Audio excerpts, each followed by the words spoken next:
विद्यार्थी मित्रों, बुढ़ी काकी चैप्टर नंबर 2, जिसमें हमने फर्स्ट वीडियो में देखा था कि बुद्धिराम के लड़के का जो उत्सव होता है उस समय बूढ़ी काकी को अभी तक कोई खाना देने के लिए नहीं आया था और वो धीरे धीरे रेंगती हुई कहार के पास पहुंच जाती है। तो टेक्स्ट बुक में पेज नंबर 3 से आज हम शुरुआत करेंगे। तो आइए बच्चों पढ़ते हैं। पहले वीडियो में जो हमने अधूरा छोड़ा हुआ था वहाँ से आज हम शुरू करते हैं अपने चैप्टर की शुरुआत। तो बुद्धिराम की पत्नी रूपा उस समय कार्यभार से परेशान हो रही थी। कभी इस कमरे में जाती तो कभी उस कमरे में, कभी कहार के पास जाती तो कभी भंडार के पास जाती। बेचारी अकेली दौड़ते दौड़ते व्याकुल हो रही थी, झुंझलाती थी, कुटती थी। कुटना का अर्थ होता है कि मन ही मन में दुखी होना। कुटना का अर्थ होता है कि मन ही मन में दुखी होना। तो दुखी हो रही थी, परंतु क्रोध प्रकट करने का अवसर न पाती थी। इस अवस्था में उसने बुढ़ी काकी को कहार के पास बैठा देखा तो वह जल उठी। जल उठने का मतलब है वो बहुत ही क्रोधित हो गई। उसका क्रोध न रुक सका। जिस प्रकार मेढक चैंचुए पर झपटता है, यानी कि मेढक जो है चैंचुए को शिकार करने के लिए जिस प्रकार झपटता है, उसी प्रकार वह बूढ़ी काकी पर झपटी, यानी कि अपना क्रोध बूढ़ी काकी पर उतारा और उन्हें दोनों हाथों से झटक कर बोली, ऐसे पेट में आग लगे, पेट है या पहाड़ है? कहने का मतलब है कि तुम्हारे पेट में आग लग जाए। पेट है या पहाड़ है? कहने का मतलब है तुम्हारा छोटा सा जो हमारा पेट होता है वो छोटा होता है, तो वो पेट में थोड़ी ही जगह होती है जिसमें हम खाना खा पाते हैं।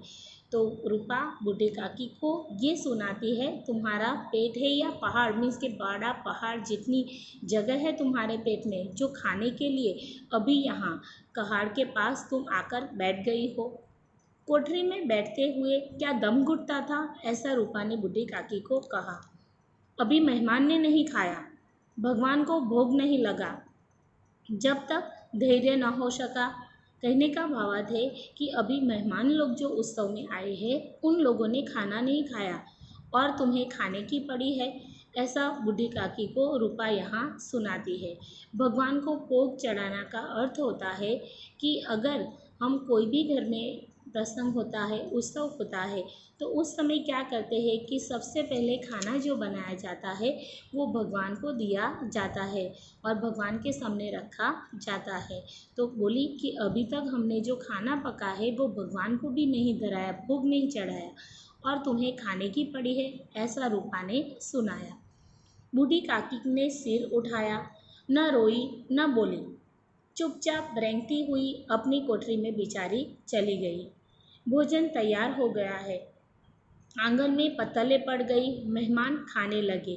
पत्तल का अर्थ होता है बेटा कि पहले के ज़माने में क्या होता था कि लोग पीपल के पत्ते जो होते हैं उन्हें जो उसकी सड़ी होती है वो सली के साथ एक दूसरे के साथ पत्तों को जोड़ाया जाता था और उसमें ही लोग खाना खाते थे। फिर उसको उसमें खाना खाने के बाद, यूज़ करने के बाद उसे फेंक देते थे। तो आज के आधुनिक टेक्नोलॉजी के हिसाब से मैं बोलूँगी आपको, तो जिस प्रकार हम थर्मोकोल की डिश आज इस्तेमाल करते हैं और जिस प्रकार हम इस्तेमाल करते हैं, ऐसे पत्तल भी बाज़ार में मिलते हैं जिस पर पॉलीथीन पेपर लगाया हुआ होता है, जिसे पत्तल बोला जाता है, जिसे हम एक बार यूज़ करते हैं और यूज़ एंड थ्रो के रूप में आज हम इस्तेमाल करते हैं, उसे पत्तल बोला जाता है। तो कहा कि आंगन में सबके खाने के लिए के पत्तल भी लग चुकी है और आंगन में पत्तल लगी है और मेहमान सामने खाने के लिए भी बैठ गए हैं। बूढ़ी काकी अपनी कोठरी में जाकर पश्चाताप कर रही थी कि मैं कहाँ चली गई। इन्हें रूपा पर क्रोध नहीं था, अपनी जल्दबाजी पर दुख था। जल्दबाजी करना यानी कि उतावला जो स्वभाव हो जाता है कि मुझे ये करना ही है, मैं जाकर क्यों नहीं कर लूँ, तो ऐसी परिस्थिति में उसे खुद पर दुख प्रकट होता है। सच ही तो है, जब तक मेहमान लोग भोजन न कर लेंगे घर वाले कैसे खाएंगे। मुझसे इतनी देर भी न रहा गया। जब तक कोई बुलाने न आएगा, न जाऊंगी, ऐसा काकी मन ही मन में सोचने लगती है। मन ही मन में इसी प्रकार का विचार कर कर वह बुलावे का इंतजार करने लगी कि शायद अभी कोई मुझे बुलाने के लिए आएगा। वह मन को बहलाने के लिए लेट गई। धीरे धीरे एक गीत भी गुनगुनाने लगी। उन्हें मालूम हुआ कि मुझे गाते देर हो गई है। क्या इतनी देर तक लोग भोजन कर रहे होंगे? किसी की आवाज़ नहीं सुनाई दी। अवश्य ही लोग खा पी कर चले गए होंगे। मुझे कोई बुलाने नहीं आया, ऐसा बुद्धि काकी मन ही मन में सोचने लगती है। रूपा चिढ़ गई। क्या जाने न बुलाए। बूढ़ी काकी चलने के लिए तैयार हुई। यह विश्वास है कि 1 मिनट में पुड़िया और मसालेदार सब्जियां सामने आ जाएगी। उसकी स्वादेंद्रिया गुदगुनाने लगी। स्वादेंद्रिया का अर्थ होता है कि जीभ जो हमारी होती है उसमें जो अलग अलग प्रकार के हम स्वाद लेते हैं उसे स्वादेंद्रिया बोलते हैं। उन्होंने मन में तरह तरह के मंसूबे बनाए। मंसूबे का अर्थ होता है कि तरह तरह के उसके मन में ख्याल आने लगे, ख्याल बंधे। पहले सब्जी से पुड़िया खाऊंगी, फिर मैं दही और शक्कर से कचौड़ियाँ रायते के साथ मसालेदार मालूम होगी। चाहे कोई बुरा माने चाहे भला, मैं तो मांग मांग कर खाऊंगी, ऐसा मन ही मन में बोलती है। यही ना कि लोग कहेंगे कि इन्हें विचार नहीं है। कहा करे इतने दिन के बाद पुड़िया मिल रही है तो मुंह जूठा करके थोड़े ही उठ जाऊंगी। मुंह जूठा करना यानी कि मैं थोड़ा सा ही खाकर थोड़े ही उठ जाऊंगी, पेट भरकर मैं खाना खाऊंगी। वह उकड़ू बैठकर हाथों से बल सरकती हुई आंगन में आई। परंतु हाय दुर्भाग्य, मेहमान मंडली अभी बैठी हुई थी। कोई खाकर उंगलियां चाटता था तो कोई तिरछे नेत्रों से देखता था कि और लोग अभी खा रहे हैं या नहीं। इतने में बूढ़ी काकी रेंगती हुई इसके बीच में जा पहुंची। पंडित बुद्धिराम काकी को देखते ही क्रोध से तिलमिला उठे।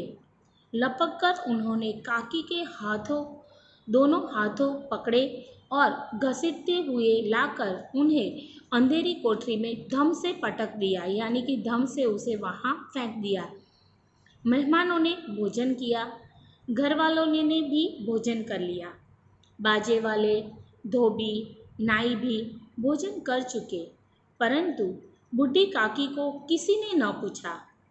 बुद्धिराम और रूपा को ही बूढ़ी काकी को उनकी निर्लज्जता के लिए दंड देने का निश्चय कर चुके थे। उनके बुढ़ापे पर, दीनता पर किसी को करुणा न आई। करुणा का अर्थ है किसी को भी उस पर दया नहीं आई। अकेली लाडली उसके लिए परेशान हो रही थी और वही बूढ़ी काकी को बहुत ही प्यार करती थी। लाडली को काकी से अत्यंत प्रेम था।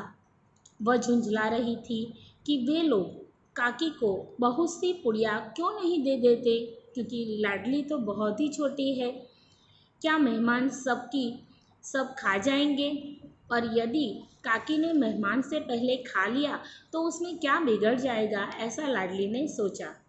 वह काकी के पास जाकर उन्हें धैर्य देना चाहती थी, परंतु माँ के डर से न जाती थी।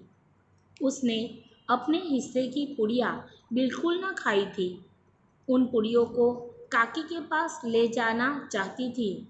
उसका हृदय अधीर हो रहा था। बूढ़ी काकी मेरी बात सुनते ही उठ बैठेंगी। पुड़िया देखकर कैसे प्रसन्न होगी, मुझे खूब प्यार करेगी, ऐसा लाडली सोचती है। अभी रात के 11 बज गए थे। रूपा आंगन में पड़ी सो रही थी। लाडली की आंखों में भी नींद न थी। काकी को पुड़िया खिलाने की खुशी उसे सोने न देती थी।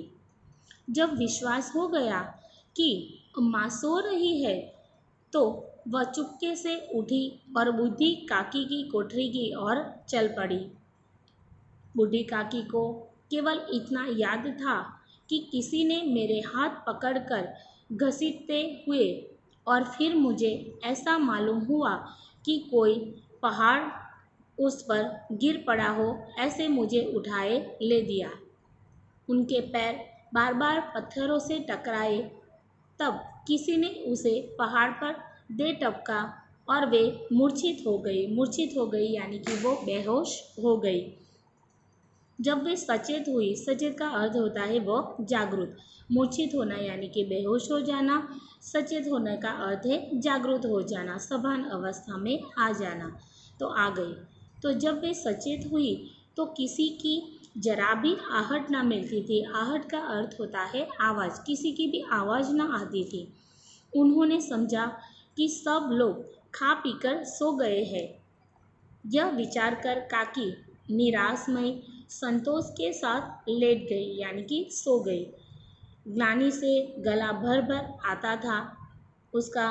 ग्लानि यानी कि मन ही मन में उसे खेद होता था। तो खेद हुआ, परंतु मेहमानों के डर से वे रोती भी नहीं थी। सहसा उसके कानों में आवाज़ आई, काकी, ओ काकी, उठो, मैं पुड़िया लाई हूँ। काकी ने लाडली की बोली पहचान ली। चटपट उठ बैठी यानी कि खड़ी हो गई। दोनों हाथों से लाडली को टटोला, उसे गोद में बिठा लिया और उसे प्यार करने लगी। लाडली ने पुड़िया निकाल कर बूढ़ी काकी को दी।